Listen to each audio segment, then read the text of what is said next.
So, Mr. Kay, on February 12th, 2022, there was an agreement reached with the protesters. Is that correct? That's correct. And that agreement, in that agreement, they promised to move 75% of the trucks from the residential areas? I don't recall the specific 75% of the trucks, but so I can't confirm that. Okay. And per the agreement, some of the vehicles were to be relocated to Wellington Street. Is that correct? That's correct. And it was your understanding that some of the protesters wanted to leave entirely as well? That's correct. And it was your understanding that others were going to relocate to sites outside the city? That's what we were told. Yep. And according to the city, it understood the agreement was not a permanent solution, That's correct. but the city can nevertheless consider it a short-term victory for residents overwhelmed by protests. Yes. Right.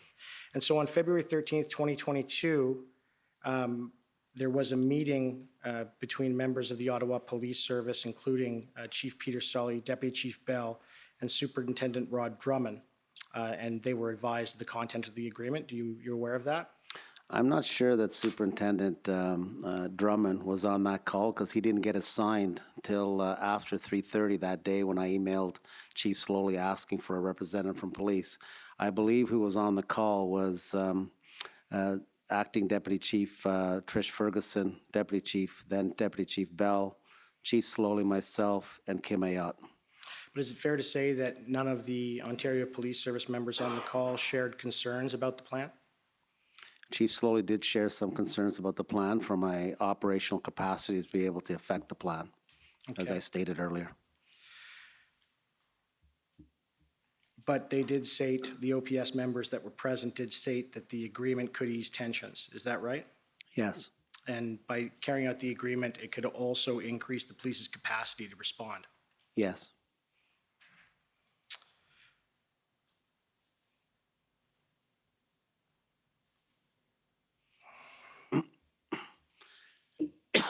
So is there any doubt at all that Deputy Chief Bell knew about this agreement?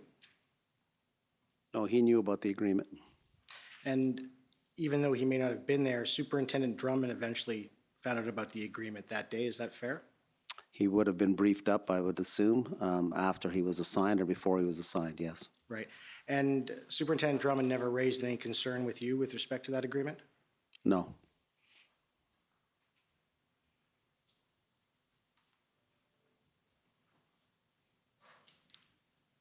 So it's true that on February 14th, 2022, the protesters began to move the trucks with the support of OPS. Is that right? They did that Monday morning. They started, yes. Right. And is it not true that it was OPS who ended the operation? Yes. Right. So it was not the protesters or the truckers who didn't follow through with the deal. They were stopped by OPS from following through with it. Isn't that correct? Well, not exactly. There were two aspects to it. There were also people parked in the street who were refusing to move their vehicles. So they weren't accepting the deal as part of the deal. And Ottawa Police eventually stopped it, and that's a question for them. But there were people who refused to participate in the deal on the street. Right. And so wasn't there approximately 102 vehicles moved, roughly 25%, and they had moved in the meantime approximately 40 heavy trucks? Is that not correct?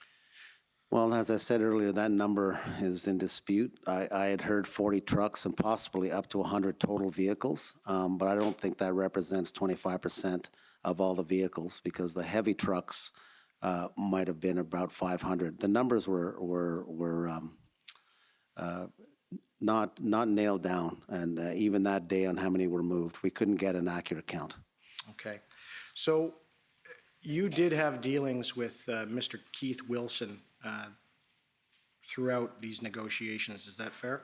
Yes. All right. And that included both texts and phone calls? Yes. All right. So if we can bring up document HRF 000133, please.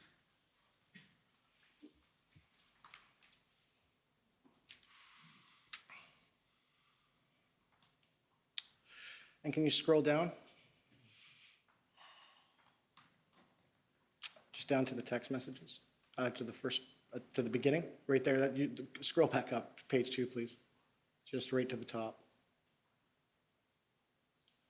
Okay, so, Mr. K, is that a set of text messages between you and Mr. Wilson? Yes. All right. So, Mr. Wilson there, he's in blue and you're in gray, is that fair? I'm in gray, that's right. Right. Yes, sorry. Yeah, no. So there you state, or Keith there, Mr. Wilson states to you, trucker logistics delegation of 5 persons will be arriving for a 5:30 p.m. meeting at the City Hall. Please confirm receipt. Thank you, Keith here. And you confirmed it, and you said, call me when they arrive and tell me what City Hall entrance they are at, and I will come and get them. Thank you, Keith. Steve K., right?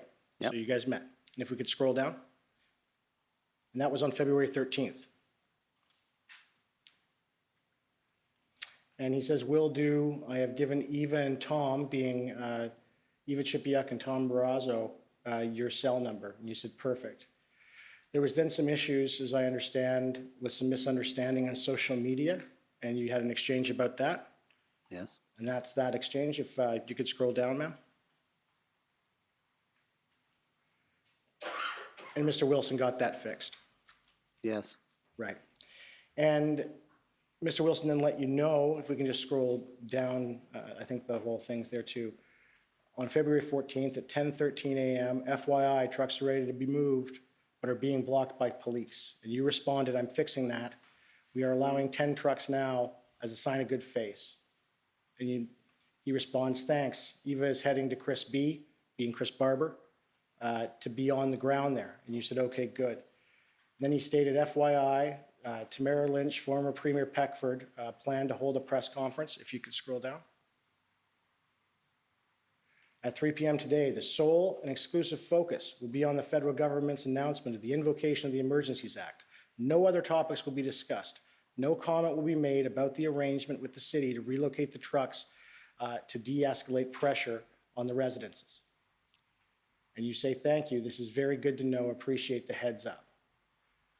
And then the next day, he asked whether, that's telling you that the truckers want to move 40-plus trucks tomorrow, starting in the morning. They have room on Wellington to fit it. That would just about clear out almost all of the residential areas. And you then advise him that you're having some issues, if you could scroll down, with the Parliamentary Protection Services, and the new interim chief is engaged, and you'll know more tomorrow morning, and we'll share that with him. You then, after that, on February 16th, as I understand it, you ask him if he's available for a call, and you have a phone conversation with Mr. Wilson. Isn't that correct?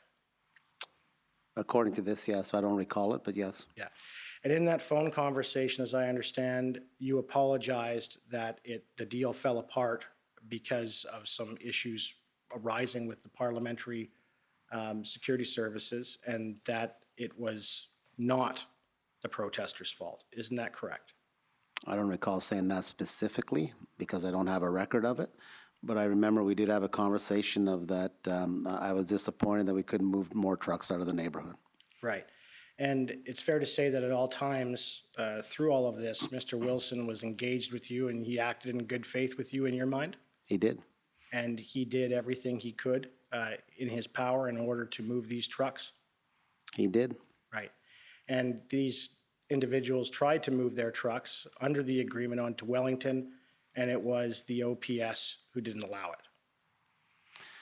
Well, I don't know if it was the OPS or PPS. I'm not sure how that worked ultimately, but events had overtaken that day. As you know, by that time, Chief Slowly had resigned, and I was made aware that